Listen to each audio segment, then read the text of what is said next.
शांति शांति शांति।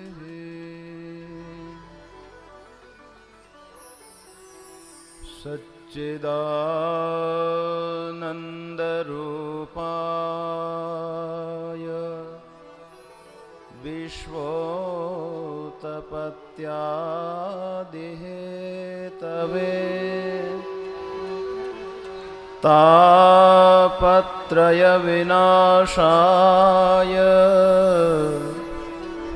श्रीकृष्णाय वयं नुमः। ॐ शान्ति शान्ति शान्ति।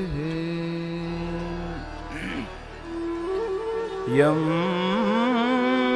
प्रव्रजन्तमनुपेतमपेतकृत्यं द्वैपायनो विरहकातर आजुहावः। पुत्रेति तन्मयतया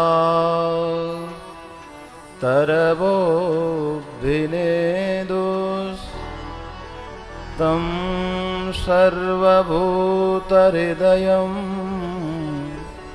मुनिमान्नतोऽस्मि।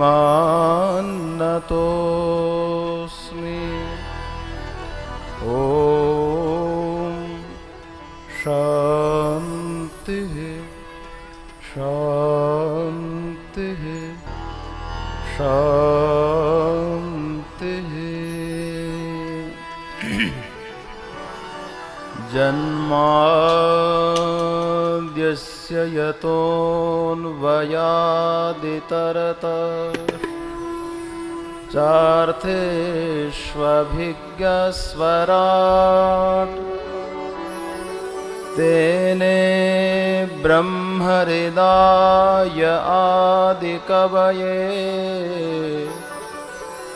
मुह्यन्ति यत् सूरयः। तेजो वारिमृदां यथा विनिमयो यत्र त्रिसर्गो मृषा धाम्ना स्वेन सदा निरस्तकुहकम् सत्यं परं धीमहि सत्यं परं धीमहि। ॐ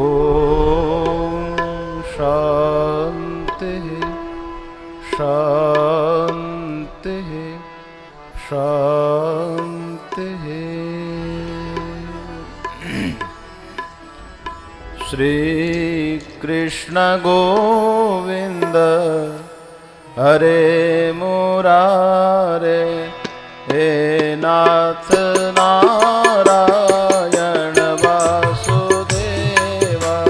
श्री कृष्ण गोविंद हरे मुरारे हे नाथ नारायण वासुदेव।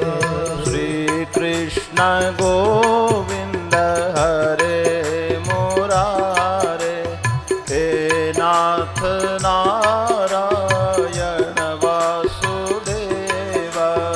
श्री कृष्ण गोविंद हरे मुरारे हे नाथ नारायण वासुदेव। श्री कृष्ण गोविंद हरे मुरारे हे नाथ नारायण वासुदेव। श्री कृष्ण गोविंद हरे मुरारे हे नाथ नारायण वासुदेव। श्री कृष्ण गोविंद हरे मुरारे हे नाथ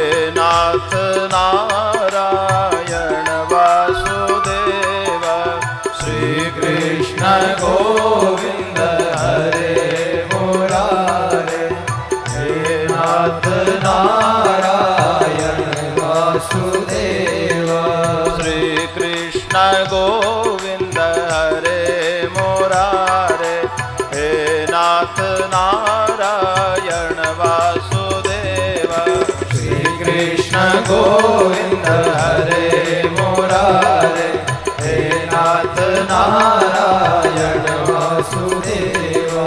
श्री कृष्ण गोविंद हरे मुरारे, हे नाथ नारायण वासुदेवा। श्री कृष्ण गोविंद हरे मुरारे, हे नाथ नारायण वासुदेवा।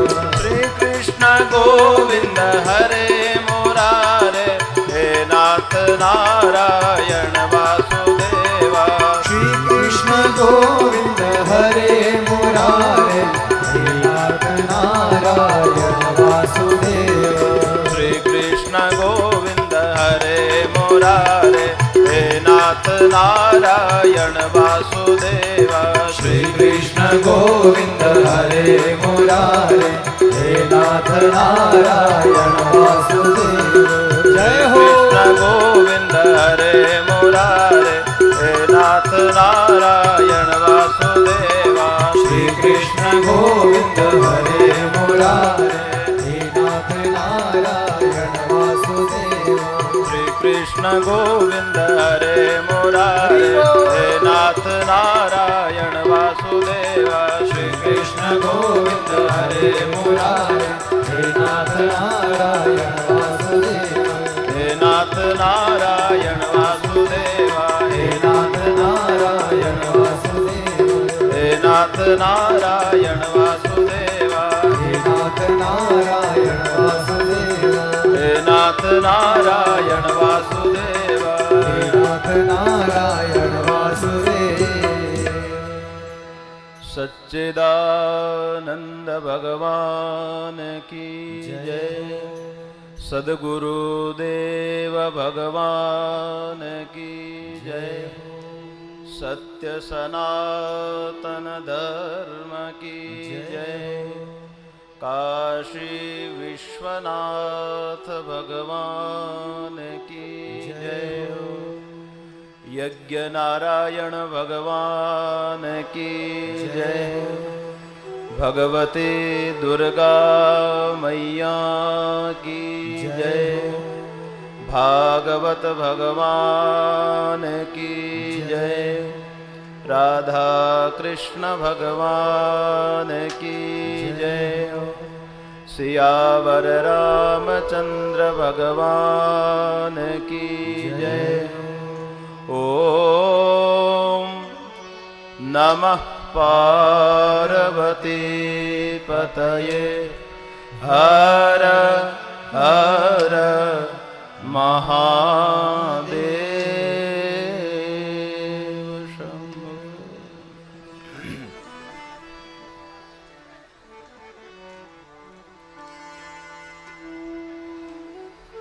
परम धार्मिक ग्राम फतेहगढ़ के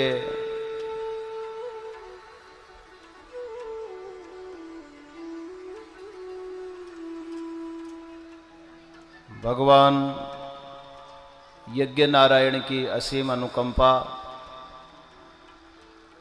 एवं भागवत भगवान की असीम कृपा से ये अति दिव्य अनुष्ठान समायोजित किया जा रहा है। इस समस्त आयोजन के सूत्रधार विशेष यजमान श्रीमान राधेश्याम जी नुवाल परिवार इटुंदा वाले एवं आयोजक समस्त ग्रामवासी फतेहगढ़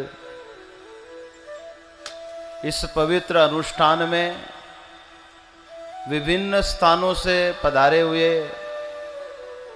भक्तिमती मातृशक्ति एवं सज्जनों, कल के प्रसंग में हम लोग उत्तानपाद की वंश परंपरा का श्रवण कर रहे थे। इसका आध्यात्मिक रहस्य हम लोग ढूंढ रहे थे। प्रत्येक कथा का कुछ न कुछ रहस्य होता है। कथा केवल कथा के लिए नहीं होती है। किसी भी कथा का उसमें गूढ़ रहस्य छिपा हुआ होता है। एक राजा है उत्तानपाद। इसका अर्थ है कि ये जीव ही उत्तानपाद है। हम सभी उत्तानपाद हैं।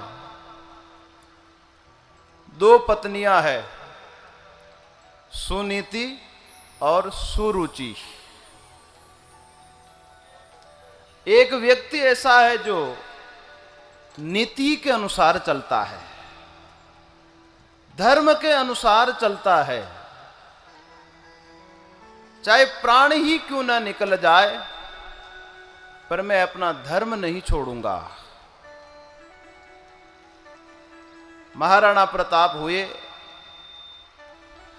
उनका सिद्धांत था कि कार्यम वा साधयेयम देहम वा पातयेयम। मैं धर्म नहीं छोड़ सकता हूं, या तो काम ही सिद्ध होगा या फिर शरीर छूटेगा, लेकिन मैं धर्म नहीं छोड़ूंगा। और एक व्यक्ति होता है जो रुचि के अनुसार चलता है, जैसा मन में आया वैसा ही करने लग जाता है, और वो काम करने में तो बड़ा अच्छा लगता है। जैसा मन में आया वैसा करने लगे तो करते समय तो अच्छा ही लगता है,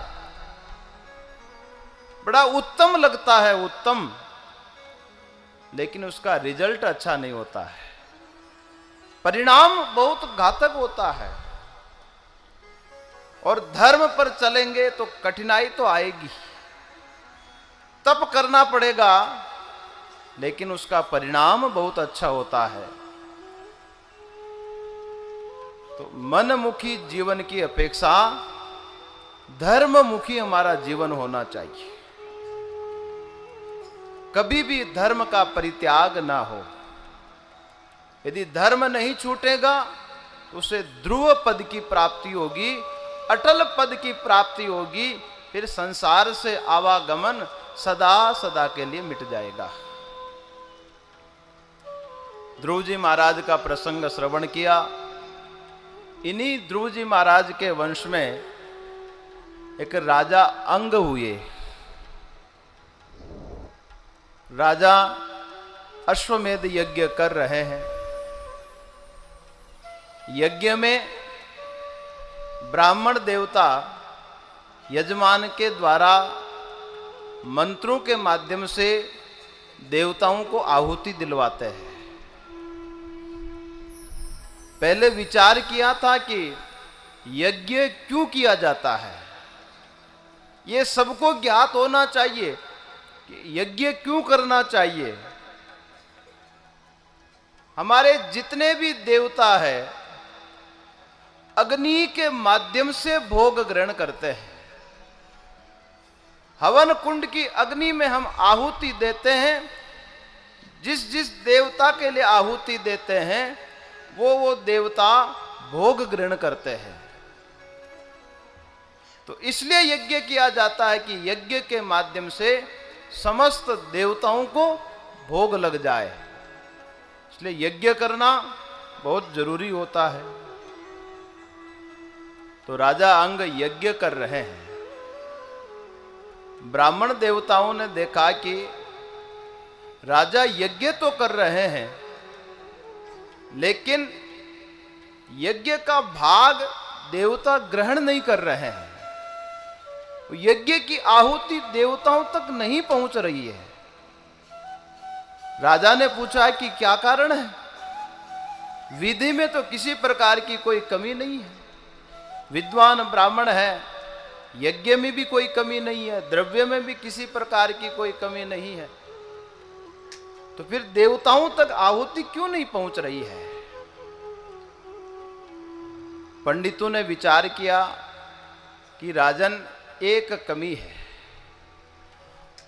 बाकी सब कुछ तो ठीक है, लेकिन आपके संतान नहीं है। राजा ने कहा कि संतान प्राप्ति का उपाय किया जाए, उसके बाद फिर यज्ञ आगे बढ़ाएंगे। तो संतान प्राप्ति के लिए यज्ञ किया, पुत्रेष्टि यज्ञ, और राजा अंग को वेन के रूप में एक पुत्र प्राप्त हुआ, यज्ञ से प्राप्त हुआ।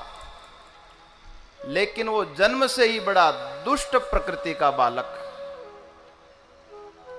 जैसे आपने महात्म्य में सुना था कि धुंधुकारी था, वैसी ही प्रकृति इस वेन की थी। राजा ने सोचा कि इसके कारण तो मेरी प्रतिष्ठा मिट्टी में मिल गई है। एक पुत्र पिता का नाम संसार में रोशन कर सकता है, और एक संतान पिता का नाम मिट्टी में भी मिला सकती है। सबका अपना अपना भाग्य होता है। किसी के घर में स्वामी विवेकानंद आते हैं, महाराणा प्रताप आते हैं, छत्रपति शिवाजी महाराज आते हैं, मीराबाई आती है, ऐसे ऐसे महापुरुष आते हैं। तो एक संतान के कारण पूरा कुल धन्य हो सकता है, और इस संतान के कारण ही पूरा कुल कलंकित भी हो सकता है। एक संतान अगर गलत कार्य करती है तो उसका परिवार कलंकित होगा, समाज, गांव, सब कुछ कलंकित होगा। और एक सद लक्षण वाली संतान होगी तो कुलम पवित्रम जननी कृतार्था। एक ऐसी संतान है जिसको पाकर मां भी अपने आप को धन्य महसूस करती है, धन्य हो जाती है। तो राजा अंग के वेन पैदा हुआ। वेन के कारण राजा का नाम कलंकित होने लगा। राजा ने भगवान को धन्यवाद दिया। राजा नाराज नहीं हुए, भगवान को धन्यवाद दिया कि हे परमात्मा, आपने ऐसी संतान दी, दुष्ट पुत्र दिया आपने, इसके कारण मुझे वैराग्य बना रहता है। अगर अच्छी संतान होती तो शायद आसक्ति हो जाती, मैं आपका नाम भूल जाता। इसके कारण कम से कम आपका नाम तो याद रहता है। महाराष्ट्र के कोई दो संत हो गए, गृहस्थ संत। एक की जो श्रीमती थी बड़े कर्कश स्वभाव की,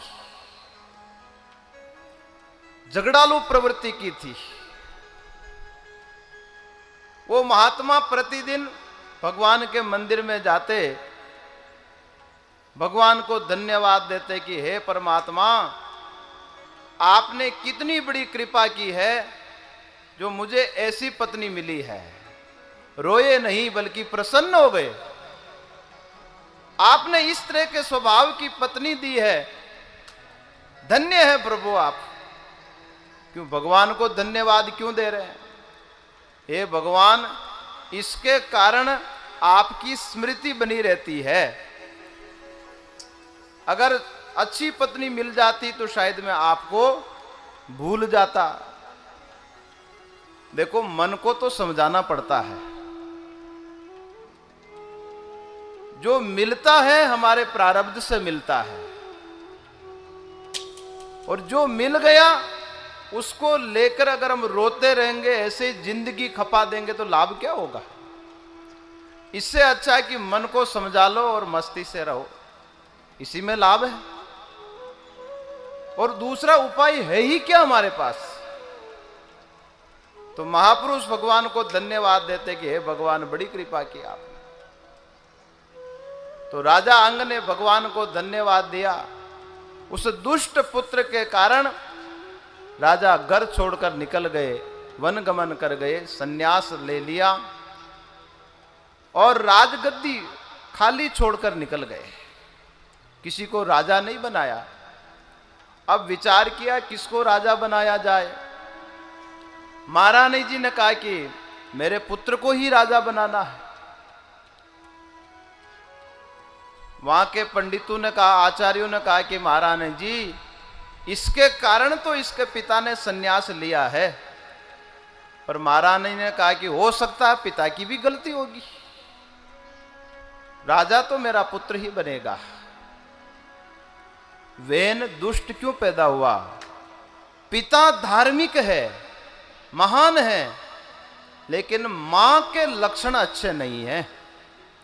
संतान में मां का संस्कार सबसे ज्यादा आता है। अभी आगे आप हिरण्यकश्यप का प्रसंग सुनेंगे।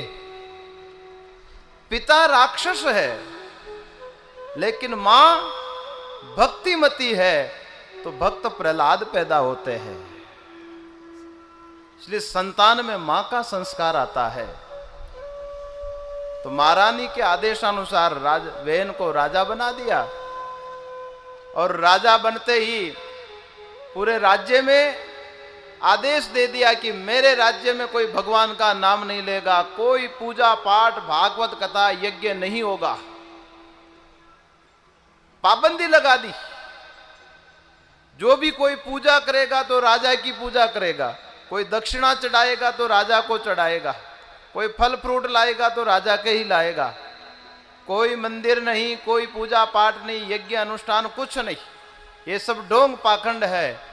एक राजा ही तो भगवान होता है, राजा की पूजा करो। सब जगह पाबंदी लगा दी, और राजा का असर प्रजा पर पड़ता है। यद्यदाचरति श्रेष्ठस तत्तद देवेतरो जनः स यत् प्रमाणम कुरुते लोकस तदनुवर्तते। भगवत गीता में भगवान कहते हैं कि जैसा जैसा श्रेष्ठ लोग आचरण करते हैं, दूसरे लोग भी उनका ही अनुसरण करते हैं। हमारे आदर्श कौन है? ऋषि मुनि। भगवान हमारे आदर्श। भगवान तो स्वयं कहते हैं कि मैं अवतार ही इसीलिए लेता हूं कि लोग मेरा अनुसरण करें। दुष्टों को मारने के लिए भगवान को धरती में आने की आवश्यकता नहीं है। जो परमात्मा अपने संकल्प से पूरी दुनिया को चला रहे हैं, छोटे मोटे राक्षसों को मारने के लिए संसार में आने की आवश्यकता नहीं है। उनको संकल्प से ही सब कुछ कर सकते हैं वो। लेकिन धरती में इसलिए आते हैं कि लोग मेरा अनुसरण करें। जितना हम पढ़कर नहीं सीखते हैं, उससे कई गुना ज्यादा देखकर सीखते हैं। एक छोटे बालक को आप देखना, आप पढ़ाओगे तो उतना नहीं सीख पाएगा, लेकिन माँ बाप जो आचरण करते हैं वो बालक तुरंत सीख जाएगा। किसी के घर में माँ बाप यदि बीड़ी पीते हैं ना, तो छोटा बालक भी वो लकड़ी का ठूंठिया पकड़ करके ऐसे करेगा। वो करेगा कि नहीं करेगा? उसको किसने सिखाया?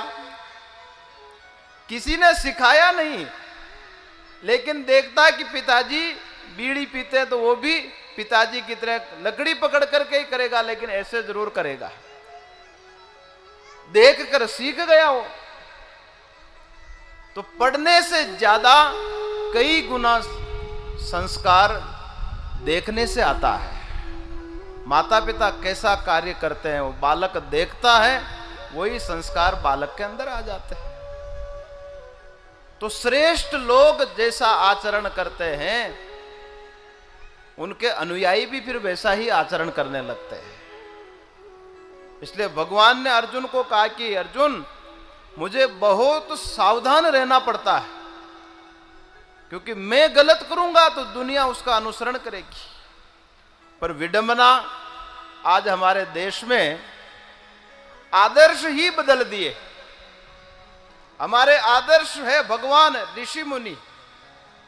आदर्श शब्द का अर्थ होता है दर्पण।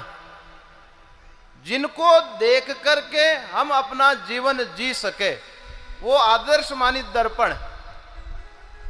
आजकल आदर्श किसको बनाया? जो फिल्मों में काम करते हैं वो जैसे बाल बनाएंगे, आजकल के बच्चे भी वैसे ही बाल बनाएंगे। वो जैसे चलेंगे वैसे ही चाल चलन हो जाएगा। वो जैसे वस्त्र पहनेंगे, आज की युवा पीढ़ी भी वैसे ही वस्त्र पहनने लग गई। भाई वो हमारे रोल मॉडल है क्या? उनकी क्या इज्जत है? 2 कौड़ी की भी इज्जत नहीं है, और उनको आदर्श मानने लग गए। वो हमारे आदर्श हो सकते हैं क्या?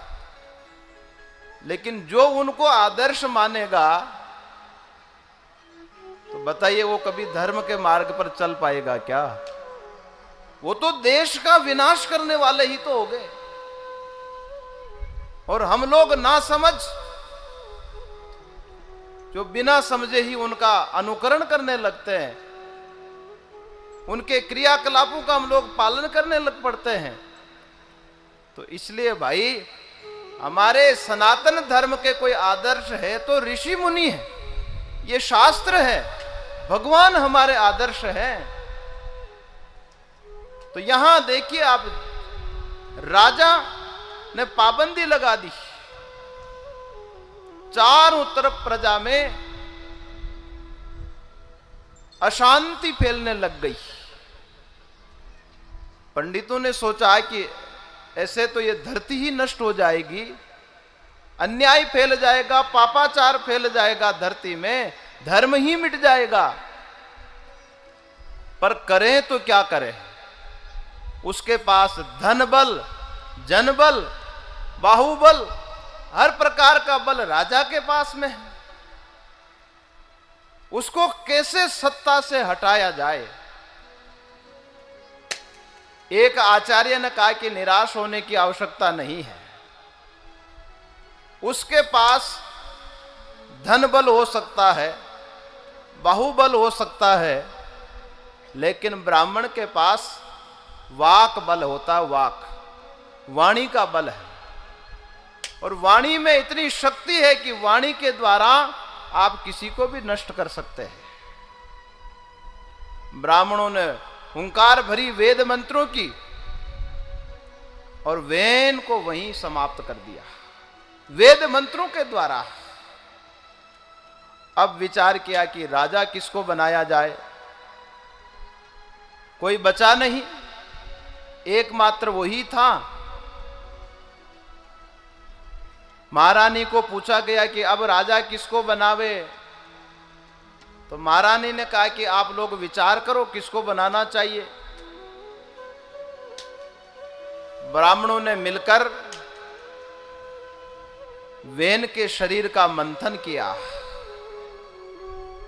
उसकी जंघा का मंथन किया, तो एक काला कलूटा पुरुष पैदा हुआ। उसने पूछा कि मेरा क्या कर्तव्य, क्यों पैदा किया? ब्राह्मणों ने कहा कि निश्चित बैठ जाओ, तुम्हारा कोई काम नहीं है। फिर उसकी भुजा का मंथन किया, तो भुजा का मंथन करते ही भगवान पृथु प्रकट होते हैं।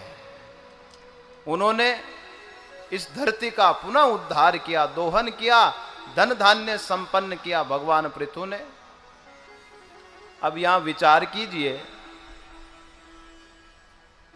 हम लोग जो वर्ण व्यवस्था की बात करते हैं ना, कितने वर्ण माने गए हमारे यहां पर? 4 वर्ण, ब्राह्मण, क्षत्रिय, वैश्य और शूद्र। ये प्रश्न बहुत बार आता है कि ब्राह्मण जन्म से होता है कि कर्म से होता है। काशी जी में एक बार शास्त्रार्थ हुआ, बोले ब्राह्मण जन्मना है कि कर्मणा है? जन्म से ही होता है कि कर्म से होता है? भगवान श्री कृष्ण गीता में कहते हैं, चातुर्वर्ण्यम मया सृष्टम गुण कर्म विभागस तस्य कर्तारमपि मां विद्य कर्तारमहम्। चातुर्वर्ण्यम मया सृष्टम गुण कर्म विभागशः। भगवान कहते हैं कि 4 वर्ण मैंने बनाए हैं गुण और कर्मों के विभाग से। कितने गुण हैं हमारे अंदर? 3 गुण हैं, सत्वगुण, रजोगुण और तमोगुण, तीन ही गुण हैं। तो गुणों के आधार पर ये चार वर्ण हैं। दूसरा कहा गया कि कर्मों के आधार पर चार वर्ण बनाए हैं। कई बार ऐसा होता, लोग कहते हैं कि महाराज क्षत्रिय है लेकिन क्षत्रिय के लक्षण नहीं है इसमें, ब्राह्मण है पर ब्राह्मण के लक्षण नहीं है। तो बताइए वो ब्राह्मण होगा कि नहीं? ब्राह्मण है और ब्राह्मण के यदि लक्षण नहीं है तो ब्राह्मण है कि नहीं? ब्राह्मण तो है, जाति से तो ब्राह्मण ही है। जैसे वो जो कर्म करवा सकते हैं हम नहीं करवा सकते हैं, जाति से तो ब्राह्मण ही है। लेकिन ये जो ब्राह्मणत्व है, ब्राह्मणत्व का शब्द में त्व जुड़ जाता है। आप पढ़े लिखे लोग भी बैठे हुए हैं, जैसे मनुष्य, उसमें त्व जुड़ गया तो क्या लग गया? मनुष्यत्व। तो दोनों में क्या अंतर हुआ? मानव और मानवता। त और त्व का एक ही अर्थ होता है। मनुष्यता कहो चाहे मनुष्यत्व कहो, तो त्व और ता जो पीछे जुड़ जाता है तो उसका एक ही अर्थ होता है। क्या अर्थ होता है? मनुष्य तो हम सभी बैठे हुए मनुष्य हैं। मनुष्यत्व क्या चीज है? जो मनुष्य के गुण धर्म है उसको बोलते हैं मनुष्यत्व। जो गुण धर्म है उसके। इसलिए बहुत बार बोलते हैं ना, मानव तो है लेकिन इसके अंदर मानवता नहीं है। हिंदू तो है लेकिन इसके अंदर हिंदुत्व नहीं है। इसका तात्पर्य क्या है? कि है हिंदू लेकिन हिंदू के लक्षण नहीं है। मानव है लेकिन मानव के लक्षण नहीं है। तो ये जो चार वर्ण आए हैं गुणों के आधार पर, तो ब्राह्मण किसे कहा गया? ब्राह्मणोस्य मुखमासीत बाहुराजन्यकृतः। ब्राह्मण कौन है? हमारे शरीर में ही चार वर्ण है। हमारा जो मुख है, सिर भाग है, इसको ब्राह्मण कहा गया है। क्यों? हम लोग ज्ञान कहां पर करते हैं? हाथ में कि पैर में, नाक में, कान में, शरीर के किस अंग में ज्ञान करते हैं? मस्तिष्क में हम लोग ज्ञान करते हैं ना। तो जो ज्ञान प्रदान भाग है उसको ब्राह्मण कहा गया है। सत्वात संजायते ज्ञानम। और ज्ञान कब होता है? जब सत्व गुण की प्रधानता होती है, रजोगुण सेकंड नंबर पर होता है, तब ज्ञान होता है। कई बार आप देखिए, अगर हमारा मन स्थिर नहीं है, सत्व गुण नहीं है, चंचल हो रहा है मन, रजोगुण बढ़ रहा है, तो सुनने पर भी ज्ञान नहीं होता है। क्योंकि उस समय रजोगुण बढ़ा हुआ है, मन चंचल है। और कभी कभी मन बिल्कुल शांत रहता है, जो सुनते हैं तुरंत ज्ञान हो जाता है। तो ब्राह्मण किसे कहा गया? हमारे मस्तिष्क को ब्राह्मण कहा गया है। ब्राह्मणों से मुखमासीत बाहु राजन्यकृतः। ये जो भुजाएं हैं इनको क्षत्रिय कहा गया है। जहां रजोगुण प्रदान होता है, सत्वगुण सेकंड नंबर पर होता है। तो शरीर की रक्षा करने का काम कौन करता है? अरे, अगर ऊपर से कहीं चोट लग रही हो तो सबसे पहले कौन रक्षा करेगा? हाथ ऊपर जाएगा हमारा। अगर कोई पानी में डूब रहा हो तो सबसे पहले हाथ खड़े करेगा, रक्षा करो, रक्षा करो। शरीर में अगर चोट भी लगेगी, कोई मारने आएगा तो हम हाथ आगे करेंगे। तो इसलिए इसको बोलते भुजा। भुजा का अर्थ जो रक्षा करने वाला है उसे भुजा बोलते हैं। तो हमारे शरीर में क्षत्रिय कौन हो गया? ये भुजाएं क्षत्रिय हो गई। और वैश्य, वैश्य बोलते हैं ये जो पेट भाग है इसको वैश्य बोलते हैं। वैश्य का अर्थ होता है जो व्यापार करने वाले, जो व्यापारी वर्ग है वो सब वैश्य के अंतर्गत आते हैं। व्यापारी क्या करते हैं? पहले माल इकट्ठा करते हैं, फिर उसी माल में से थोड़ा थोड़ा करके ग्राहक को देते हैं। हमारे शरीर में जो पेट है क्या करता है? दिन भर संग्रह करेगा कि नहीं? दिन भर संग्रह करेगा, भर लेगा, फिर उसी पेट में से अलग अलग विभाग होगा। खून भी उसी से बनेगा, हड्डी भी उसी से बनेगी, मेज मज्जा मांस सब उसी से बनेंगे ना। सप्लाई तो वहीं से होगी। हम अंदर डालते जाएंगे, अंदर डालते जाएंगे तो वहीं से सप्लाई होगी। अगर माल अच्छा होगा तो फिर शरीर में सप्लाई बढ़िया होगी, और माल अच्छा नहीं होगा अंदर तो फिर गड़बड़ होगा। व्यापारी के वहां भी वैसा ही है। अगर व्यापारी माल अच्छा रखेगा तो ग्राहक को अच्छा माल मिलेगा। तो हमारे शरीर में वैश्य कौन है? ये पेट वैश्य है। ये संग्रह करता रहता है, दिन भर संग्रह करता है, फिर यहीं से अलग अलग विभाजन होता है। और इसकी एक विशेषता है कि ये पक्षपात नहीं करता है, बराबर विभाजन होता है। ऐसा कभी नहीं होता कि हाथ को सप्लाई दे दी और पैर में रोक दी सप्लाई। भाई कोई मोटा होता तो पूरा शरीर ही मोटा होता है ना। ऐसा तो है नहीं कि केवल चेहरा मोटा हो गया और नीचे से पतला हो गया। तो पेट से सप्लाई होती है, पूरे शरीर में सप्लाई होती है। और चौथा है वैश्य भाग, शूद्र भाग। ये पैरों को शूद्रो पदभ्याम अजायतः, ये पैरों को शूद्र कहा गया है। ये पैर हमारे शरीर की सेवा करते हैं। कहीं लाना ले जाना हो तो किसके माध्यम से जाएंगे? पैरों के द्वारा जाएंगे। तो हमारे शरीर की सेवा कौन कर रहे हैं? ये पैर सेवा कर रहे हैं। लेकिन पैर में ज्ञान नहीं है। ज्ञान कहां से आएगा? मस्तिष्क के द्वारा ज्ञान आएगा। जैसा वहां से आदेश मिलेगा पैर भी वैसा ही करेंगे। तो सेवा का काम ये पैर करते हैं। तो चार वर्ण समझ में आए कि नहीं?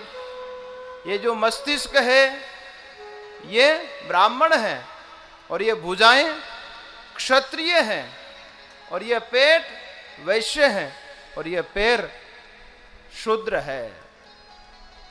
इसलिए कर्म के द्वारा और गुण के द्वारा ये ब्राह्मण क्षत्रिय वैश्य और शूद्र चार वर्ण का चार विभाग किया गया है। ये वर्ण व्यवस्था की गई है। जो लोग कहते हैं कि हम इसका छुआ नहीं खाते, ये ऊंचा है ये नीचा है, भगवान तो कहते हैं कि ब्राह्मणत्व तो गुणों के आधार पर आता है, कर्मों के आधार पर आता है। तो बड़ा सुंदर उपदेश दिया। उत्तानपाद की वंश परंपरा का विस्तार हुआ। इन्हीं के जो भ्राता है प्रियव्रत, जन्म से ही बड़े वैराग्य संपन्न है, विवाह नहीं करना चाहते हैं, लेकिन भगवान के आदेशानुसार इन्होंने विवाह किया। और इन्हीं की परंपरा में ऋषभ देव जैसे महापुरुष हुए। ऋषभ देव जी महाराज जैन परंपरा के प्रवर्तक माने जाते हैं। जैन संप्रदाय कहां से शुरू हुआ? ऋषभ देव जी महाराज से। प्रश्न होगा कि महाराज ये तो हमारे भगवान हैं, तो ये बताइए कि सनातन धर्म कब से है? हिंदू धर्म कब से है भाई? कोई सीमा है, कोई तारीख है, तिथि है उसकी? सनातन का अर्थ ही है जो सदा भवः, सदा रहने वाला है। कब से ये चल रहा है कोई पता नहीं, अनादि है ये, अनादि। और बाकी जो संप्रदाय है जिनको धर्म कहते हैं वो कब से है? कोई 1500 साल पुराना है, कोई 2000, कोई 2500 साल पुराने हैं। वस्तुतः वो धर्म नहीं, वो संप्रदाय है, संप्रदाय। जैसे एक वट वृक्ष होता है, उसकी अलग अलग शाखाएं निकलती है, इसी प्रकार एक ही धर्म है मूल में। कौन सा? सनातन धर्म। और याद रखिएगा, धर्म कभी भी बदलता नहीं है। धर्म का अर्थ होता स्वभाव। जैसे जल का स्वभाव है शीतलता, वो शीतल स्वभाव कभी बदलता नहीं।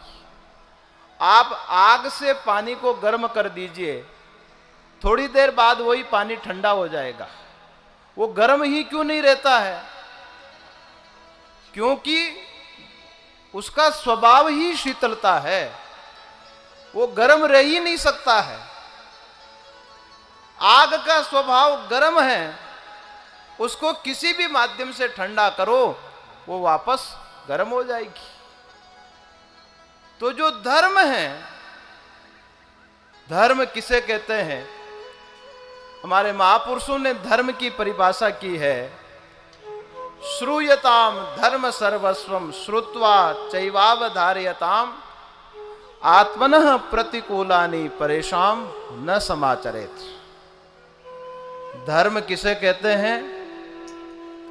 आत्मनः प्रतिकूलानि परेशान न समाचरेत। जो व्यवहार आप पसंद नहीं करते हैं वो दूसरों के प्रति न करे, यही धर्म है, यही सनातन धर्म है। जैसे हम चाहते हैं कि हर व्यक्ति हमारा सम्मान करे, हर व्यक्ति यही चाहता है। हम तो चाहते हैं कि सम्मान करें, लेकिन हम दूसरे का सम्मान नहीं करना चाहते हैं।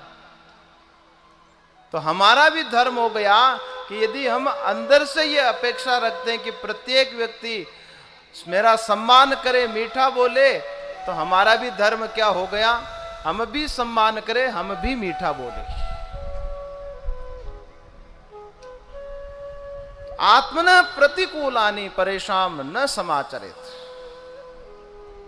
जैसे हम चाहते हैं कि प्रत्येक व्यक्ति मीठा बोले, होता यह है कि हम दूसरे से अपेक्षा रखते हैं कि वो मीठा बोले, वो सत्य बोले, वो सम्मान करे, लेकिन हम नहीं करते हैं। मीठा बुलवाना ही अच्छा लगता है, बोलना अच्छा नहीं लगता है। सत्य दूसरे से बुलवाना ही ज्यादा अच्छा लगता है, खुद बोलना अच्छा नहीं लगता है। गले में दूसरे से माला डलवाना ही अच्छा लगता है, खुद सम्मान नहीं करना चाहते हैं।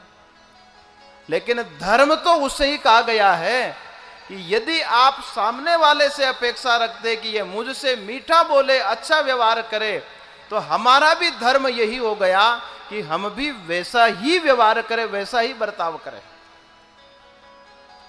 हम चाहते कि ये व्यक्ति मेरे से कभी भी झूठ नहीं बोले। कहते हैं ना हम, मैं झूठ पसंद नहीं करता हूं। अरे आप तो पसंद नहीं करते, दूसरे से पसंद नहीं करते, लेकिन हम बोलते तो पसंद आ जाती है ना। सच्चाई तो यही है, दूसरा बोलता है तो पसंद नहीं आती है झूठ, और लेकिन हम बोल जावे तो पसंद आ जाती है।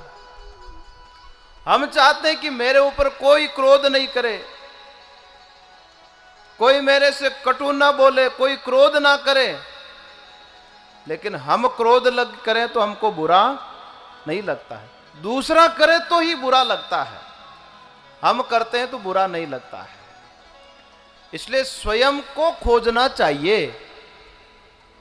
दूसरे से हम बहुत सारी अपेक्षाएं रखते हैं कि हमसे मीठा बोले, सत्कार करें, मेरे से प्रेम रखें, अच्छा व्यवहार करें, अच्छा बर्ताव करें। अगर दूसरे ही दूसरे से अपेक्षा रखने लगेंगे, हो सकता है सामने वाला करेगा तो वो उसका धर्म हो गया, लेकिन हम नहीं करेंगे तो हमने धर्म का पालन नहीं किया है। तो सनातन धर्म क्या हो गया? आत्मनः प्रतिकूलानि परेशान न समाचरित। जो स्वयं प्रतिकूल समझते हैं, जिसको हम अनुकूल नहीं मानते हैं, हम भी प्रतिकूल व्यवहार दूसरे के प्रति न करें। किसी ने पूछा कि महाराज मान लो हम अगर मीठा बोले, दूसरा नहीं बोलता है तो फिर क्या करें? ऐसा होता है कि नहीं? अगर हम मीठा बोल रहे हैं, हम सत्य बोल रहे हैं और दूसरा सामने वाला नहीं बोल रहा तो क्या करें? उसका उत्तर देवे कि नहीं देवे? मान लो किसी ने गाली दी तो पलटकर गाली देवे कि नहीं देवे? क्या करे बताइए मार साहब, क्या करना चाहिए? या मौन होकर बैठ जाए, दुबक कर बैठ जाए, क्या करें? या वापस टूटकर जवाब देना चाहिए? क्या करना चाहिए? बड़े बड़े पढ़े लिखे लोग बैठे हुए हैं, कोई अगर हमारा अपमान करे, कोई गाली गलौज करे, कोई क्रोध करे, तो वापस पलटकर जवाब देना चाहिए कि नहीं देना चाहिए? क्या करना चाहिए? नहीं देना चाहिए। तो फिर हमारा स्वाभिमान कहां गया? स्वाभिमान की रक्षा तो जरूरी है। एक तो होता है अहंकार, एक होता है स्वाभिमान। भाई हर व्यक्ति का सम्मान होता है ना, अपने अपने घर पर तो सब सम्मानित है ना, तो आत्मसम्मान तो सबका है। अब ये धर्म संकट वाली बात हो गई, जवाब भी नहीं देना है और सम्मान की रक्षा भी बनाए रखना है। महाभारत का एक प्रसंग मुझे याद आ रहा है। जब महाभारत का युद्ध चल रहा था, उस समय कौरव युधिष्ठिर जी महाराज को गालियां दे रहे हैं, अपमान कर रहे हैं। युधिष्ठिर जी कुछ बोले नहीं। भीम और अर्जुन बगल में बैठे हुए हैं। बड़ा क्रोध आया, लेकिन जब तक बड़े भाई कुछ नहीं बोलते हैं तो छोटे भाई कैसे बोले? जब कौरव अपमान करने लगे, गालियां देने लगे, भीम ने युधिष्ठिर जी महाराज को धीरे से पूछा कि भ्राताश्री, आपका स्वाभिमान कहां गया? अगर आज आप इनको अवसर देंगे तो कल ये आपका पुनः अपमान करेंगे और फिर और हावी पर हावी होते जाएंगे। ऐसा होता है कि नहीं? ऐसा होता है व्यवहार क्षेत्र में। तो युधिष्ठिर जी महाराज को पूछा कि भ्राताश्री, आपको प्रतिकार करना चाहिए था, उनका उत्तर देना चाहिए था। युधिष्ठिर जी महाराज ने जो जवाब दिया उसमें सब समाधान निकल कर आ जाएगा। युधिष्ठिर जी कहते हैं, ददतु ददतु गालिम गालिमंतो भवन्तः वयम तो तद अभावे गालिदाने ही असमर्थाः। युधिष्ठिर महाराज कहते हैं कि जिसके भीतर जो भरा हुआ होगा वही बाहर निकलेगा। अपने शकरगढ़ आश्रम में बहुत सारे लोग आते हैं, पहले से ही विचार करके आते हैं कि देखो गुरुजी के आश्रम में जा रहे हैं तो बोलने का ख्याल रखेंगे, मर्यादित बोलेंगे, ढंग से बैठेंगे, ढंग से बोलेंगे। लेकिन कितनी देर बोलेगा? किसी को गाली निकालने की आदत है तो आधे घंटे तक काबू रखेगा, फिर भूल जाएगा तो आधे घंटे बाद फिर वही संपुट लगाना चालू कर देगा। फिर याद आता कि अरे महाराज के सामने बैठा हुआ हूं, पर वो तो निकल जाता है, क्या करें, अंदर तो भरा हुआ है ना। करेगा क्या? अंदर तो दूसरा आ रहा उसके। तो अंदर जो भरा हुआ होगा वो ज्यादा देर तक आप दबा नहीं सकते, वो तो निकलेगा ही निकलेगा। जब आप सहज स्थिति में आ जाएंगे तो जो अंदर भरा हुआ होगा वो निकल ही जाएगा।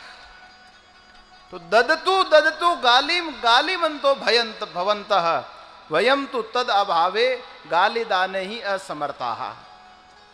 युधिष्ठिर महाराज कहते हैं कि जिसके भीतर गालियां ही भरी हुई है तो गालियां ही देगा, और देगा क्या हो? वयम तो तद अभावे, भाई हमारे अंदर तो गालियां नहीं है, गाली दाने ही असमर्थाः, हम तो उसमें असमर्थ है। फिर भी एक प्रश्न रह गया है। स्वाभिमान की रक्षा सबको करना चाहिए, आत्मसम्मान की रक्षा सबको करना चाहिए। भाई रावण ने सीता माता का हरण किया तो भगवान के सम्मान को ठेस पहुंचाई ना, तो युद्ध करना पड़ा कि नहीं? युद्ध करना पड़ा। पाकिस्तान उछल कूद करता है तो भारत को युद्ध करना पड़ता है। हाथ समेट कर बैठने से काम नहीं चलता है। तो युधिष्ठिर जी को पूछा है कि महाराज हमारा प्रश्न तो यथावत रह गया, उन्होंने जो आपका अपमान किया है उसका जवाब आप देंगे कि नहीं? युधिष्ठिर जी महाराज ने कहा कि कभी कभी परिस्थितियां ऐसी होती कि बिल्कुल जवाब देना ही पड़ता है। व्यवहार क्षेत्र में पलटकर जवाब देना पड़ता है। पर युधिष्ठिर जी कहते हैं कि जवाब कैसे देना है? जवाब ऐसे दो, उन्होंने हमारा अपमान किया, तिरस्कार किया, तो हमारे मन में उद्वेग पैदा नहीं होना चाहिए, हमारा मन और मस्तिष्क तो बिगड़ना नहीं चाहिए। उनको शिक्षा प्रदान करने के लिए जवाब अवश्य देना चाहिए, शिक्षा प्रदान करने के लिए, लेकिन मन मस्तिष्क को बिगाड़ करके नहीं। अगर सामने वाले ने कुछ कहा और हम भी उतावले हो गए, हमारे अंदर भी उद्वेग पैदा हो गया, तो हमारा मन और मस्तिष्क बिगड़ जाएगा। भगवान श्री राम ने युद्ध किया, लेकिन आपने हमेशा मुस्कुराते हुए देखा होगा। भगवान ने प्रतिकार किया, सामने वाले ने युद्ध किया तो भगवान ने भी जवाब दिया, लेकिन कभी भी मन को नहीं बिगाड़ा, बुद्धि को नहीं बिगाड़ा।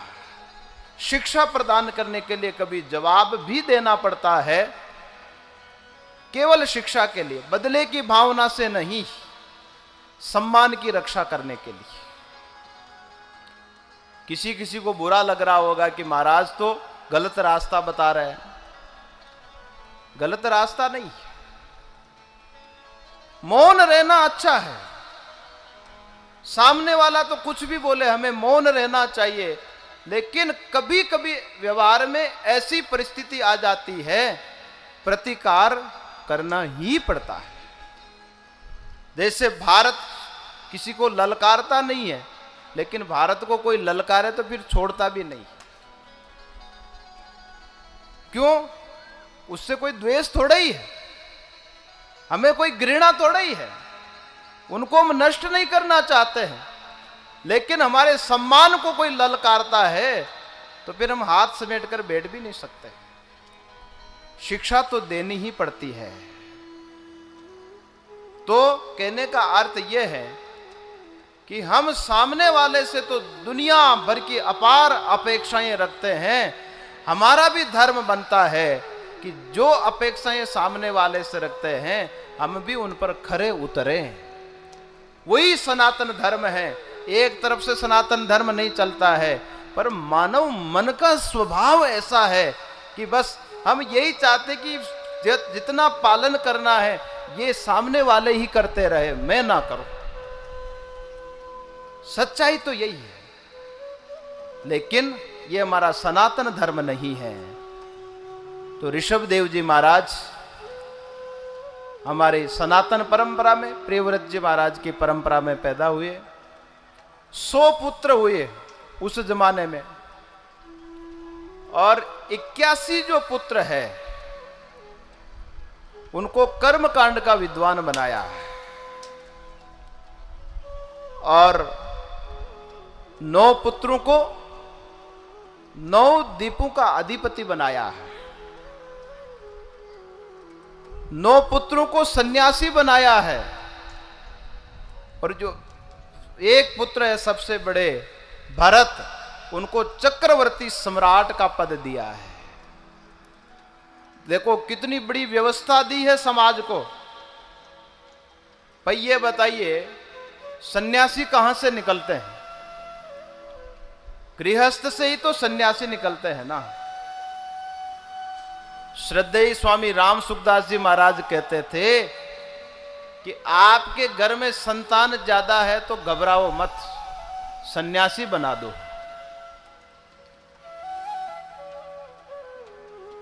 अरे सन्यास परंपरा इतनी पवित्र परंपरा है, किसी के घर में कोई अगर सन्यासी बन जाता है तो कहते हैं कि 7 पीढ़ियां तर जाती है। कुलम पवित्रम जननी कृतार्था पुण्यवती च वसुंधरा तेना। धरती मां भी प्रसन्न हो जाती है कि कितने पवित्र महापुरुषों का जन्म हुआ है। तो गृहस्थ आश्रम एक ऐसा आश्रम है कि सन्यासी भी तो गृहस्थ से ही निकलते हैं ना।